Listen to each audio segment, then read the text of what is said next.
Bienvenidos a todos y a todas. Gracias a Sandra Wack y a su equipo por poder participar en esta cuarta jornada de celiaquía.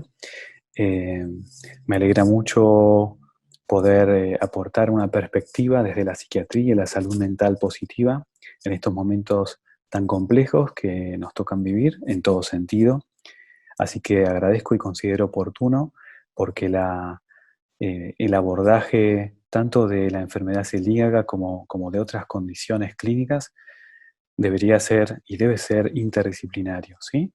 Y poniendo la mejor parte de cada uno para llegar a los mejores resultados posibles.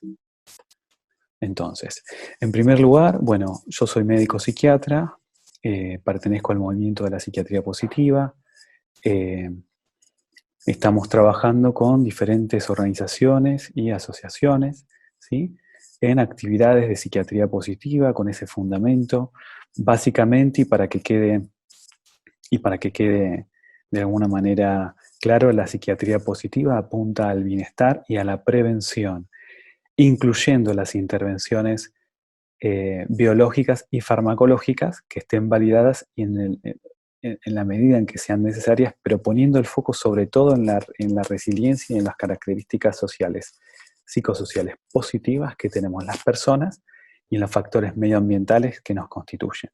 Entonces, ¿qué tiene que ver la meditación, la nutrición y el yoga con la celiaquía? Bueno, un poco lo que hemos dicho, que la salud, según la Organización Mundial de la Salud, no habla solamente de la ausencia de la enfermedad, sino también de la presencia de un bienestar, de la búsqueda de un bienestar físico, social, mental y espiritual, ¿sí?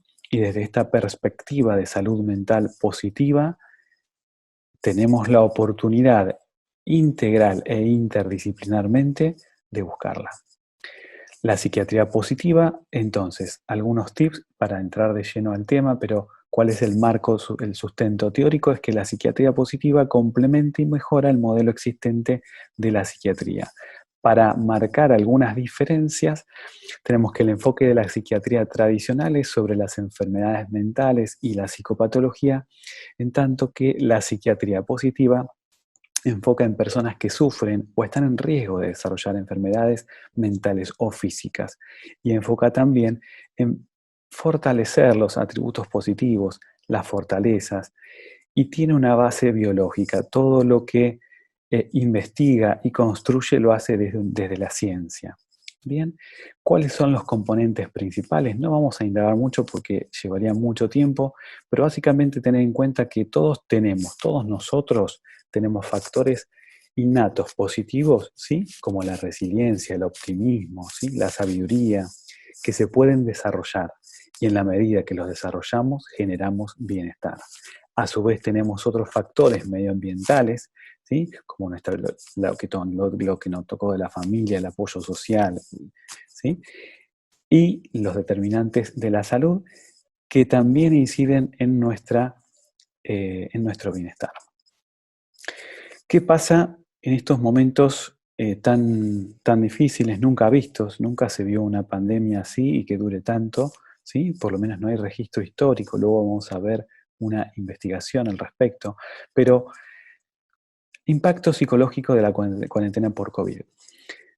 Entonces, lo que vamos a ver es que las cuarentenas a lo largo de la historia han sido exitosas, pero para que sean realmente, para que sean realmente exitosas integralmente, tenemos que evaluar los efectos emocionales negativos que se asocian a ellas, ¿sí?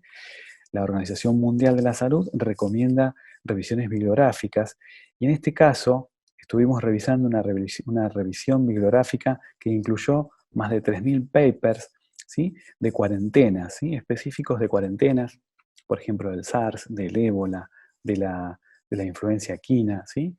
Y la mayoría de estos estudios nos decían, señores, en cuarentena, en cualquier parte del mundo, aparecen síntomas de estrés postraumático, aparece la confusión, aparece el enojo. ¿Quién de nosotros no tuvo en algún momento de todo este tiempo alguna de estas cuestiones? ¿Qué otros factores estresantes influyen? Miedo a una mayor duración de la cuarentena, miedo a la infección, frustración, aburrimiento, estamos todo el tiempo en la casa, en una casa de la cual habitualmente no estábamos todo el tiempo. O sea, ha cambiado nuestra rutina. Bien, ha cambiado mucho nuestra rutina, ha cambiado nuestra forma de comunicarnos. Hay miedo en cuanto a los suministros inadecuados, hay una información que en general es inadecuada, las pérdidas financieras y económicas. Entonces los investigadores sugieren que hay pasos que pueden ayudar a mitigar algunos de los efectos negativos a nivel de salud mental en la cuarentena. Entonces, en primer lugar, y luego lo vamos a revisar desde las prácticas positivas y las intervenciones psicológicas y psicosociales positivas. Establecer rutinas. Y mucho más para la persona celíaca, establecer rutinas. La cuarentena ha desdibujado nuestras rutinas, ha desdibujado los horarios en que dormimos, en que comemos, nuestras actividades. Se han perdido los límites, hay que restablecerlos, ¿sí? Y estos límites, estas rutinas enfocadas en lo saludable. Luego vamos a dar algunos tips saludables, pero básicamente ser lo más activo posible, tanto física como mentalmente. No se puede salir de casa, hay muchísimas opciones online para hacer ejercicio, para hacer meditación, para hacer yoga, ¿sí? Actividades validadas a nivel científico que generan bienestar. Aquí hay una ruedita del tiempo, de la ruedita de la productividad. Esta está hecha para previo a la cuarentena, pero nos da una idea, luego la ven si este slide les va a quedar, en donde en 3 pasos sencillos vemos cómo distribuimos nuestro tiempo. Y con esta ruedita muy simple podemos verificar qué estamos haciendo de nuestro tiempo y a qué hora, y vamos a verificar cómo está nuestra rutina para poder enfocarnos.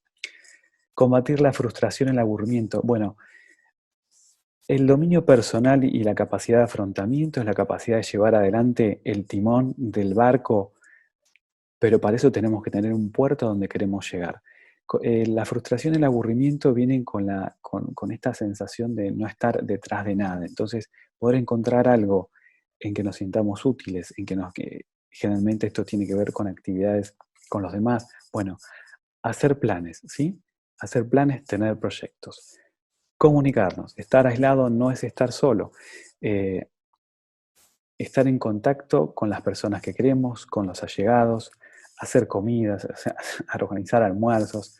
El otro día me comentaban de una fiesta que hacían, no sé cómo se hace, pero una fiesta virtual, ¿no? Sostener este tipo de conexiones con las personas es algo absolutamente necesario e indicado. Estamos hablando de información científica. Mantenerse informado, pero no abrumado. Enfoquémonos en información confiable, útil y en momentos precisos del día. No estar todo el día con los WhatsApp, con información, quién dijo, qué pasa. Es un estrés 7 por 24, si no.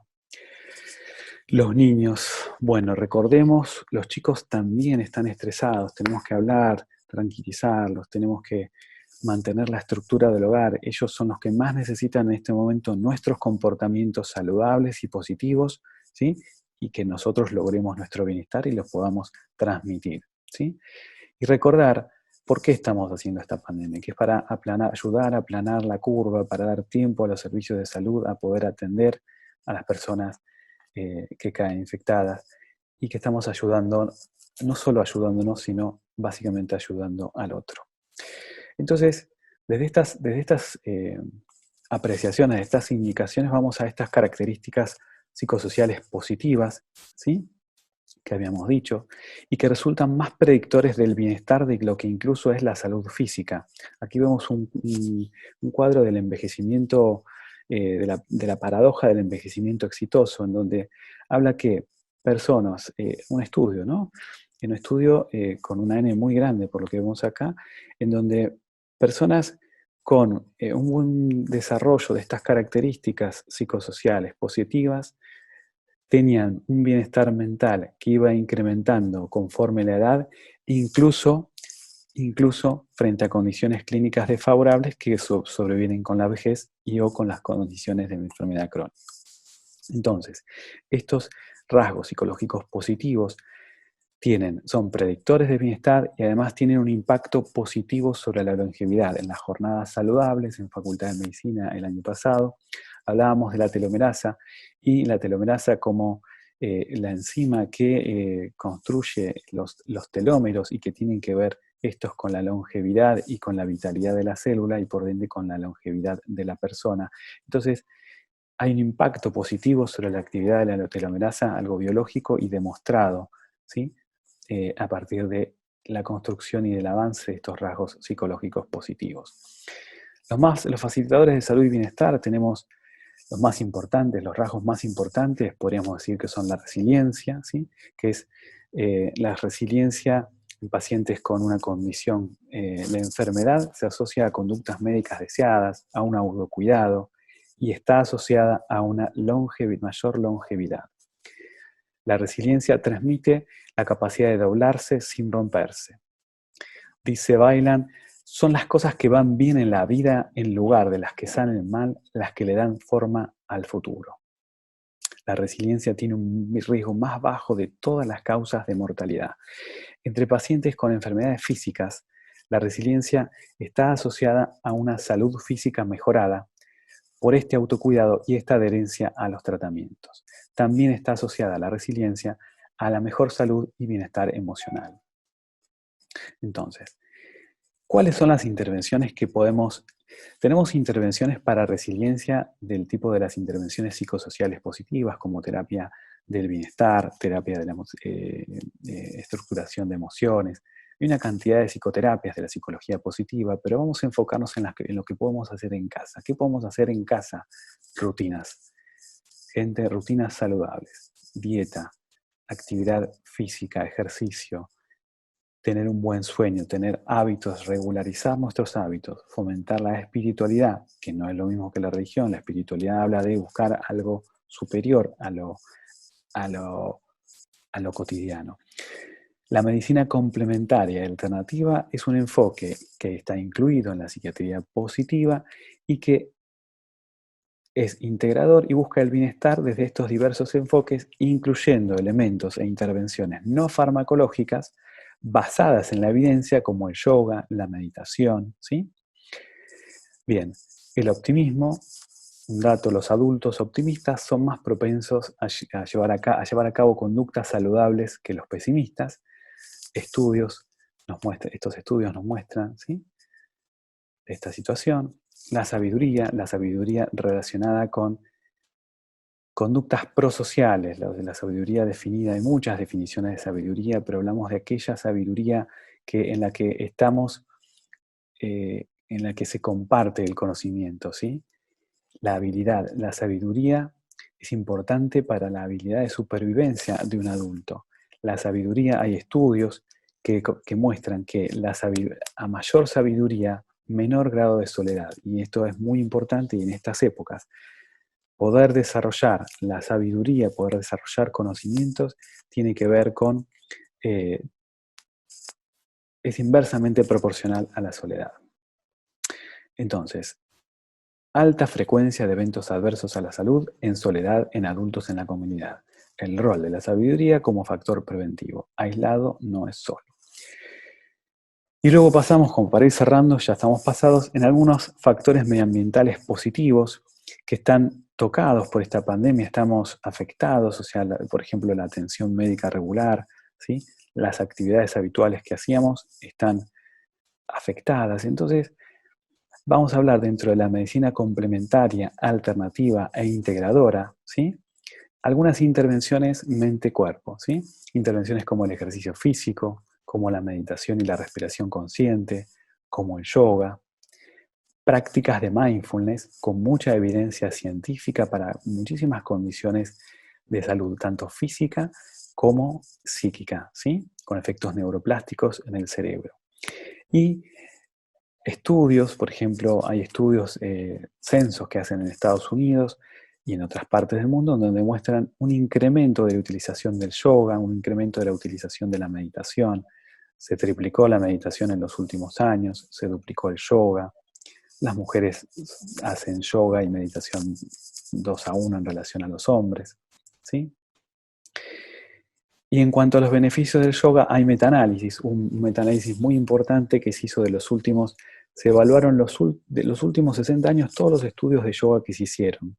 Eligieron los 18 estudios más precisos y dedujeron que los beneficios del yoga pueden exceder los de las intervenciones de ejercicio convencionales para el estado de salud autoevaluado, la aptitud aeróbica y la fuerza, ¿sí?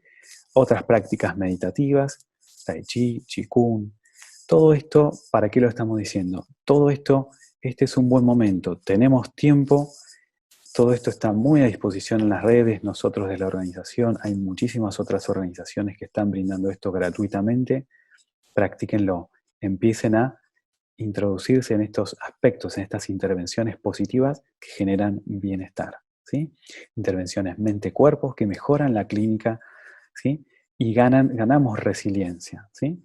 ¿Para qué? Para reducir el estrés, para reducir la inflamación que produce ese estrés, ¿sí? Y producir finalmente cambios epigenéticos. Esta crisis global pone a prueba nuestra capacidad de resiliencia como sociedad, nuestro compromiso con nosotros y con los otros, esto que decíamos de la sabiduría. Seamos resilientes, viralicemos emociones positivas, viralicemos la solidaridad. Muchas gracias. Bueno, este es Dilip Shes, padre de la psiquiatría positiva. Muchas gracias.